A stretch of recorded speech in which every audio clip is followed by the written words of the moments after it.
Salut tout le monde! Aujourd'hui, je préparais avec vous une super recette de pâtes au fromage, simple, rapide et vraiment délicieuse.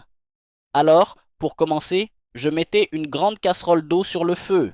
L'eau commençait à chauffer doucement et moi, j'ajoutais un peu de sel, juste pour bien assaisonner les pâtes dès la cuisson. Pendant que l'eau chauffait, je préparais mes ingrédients. Je prenais une belle gousse d'ail et un oignon. Je les épluchais tranquillement, puis je les coupais en petits morceaux. Pas besoin que ce soit trop fin, juste assez pour qu'ils donnent du goût. Après ça, je faisais chauffer une poêle avec un filet d'huile d'olive et j'y faisais revenir l'ail et l'oignon. Je les laissais cuire quelques minutes, juste le temps qu'ils deviennent bien dorés et qu'ils commencent à libérer toute leur bonne odeur. Franchement, ça sentait déjà super bon dans la cuisine. Une fois que l'ail et l'oignon étaient prêts, j'ajoutais de la crème fraîche. Je laissais tout mijoter doucement, à feu doux, pendant que l'eau pour les pâtes continuait à chauffer.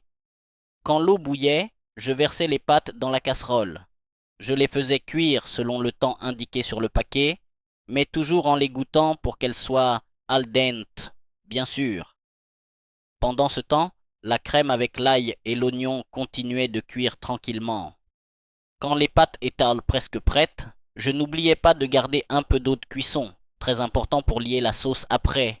Je les égoutais rapidement et je les remettais directement dans la casserole hors du feu. À ce moment-là, je m'amusais à ajouter plein de fromages différents, un peu de mozzarella, du parmesan, un peu de gorgonzola. Mais vous pouvez vraiment mettre ce que vous aimez, c'est totalement libre. Je laissais les fromages fondre doucement avec les pâtes. Puis, je rajoutais aussi 2 tranches de fromage à fondre. Vous savez, les fameuses sautilettes. Ça rendait la sauce encore plus crémeuse et gourmande. Et là, je réalisais que j'oubliais complètement de filmer cette étape. Bon, pas grave, vous pouvez imaginer l'odeur incroyable dans ma cuisine. Pour finir, j'ajoutais un peu de poivre et un peu de sel. Je mélangeais bien et je laissais chauffer encore 2 ou 3 minutes à feu très doux pour que tout soit bien onctueux. Et voilà, c'était prêt.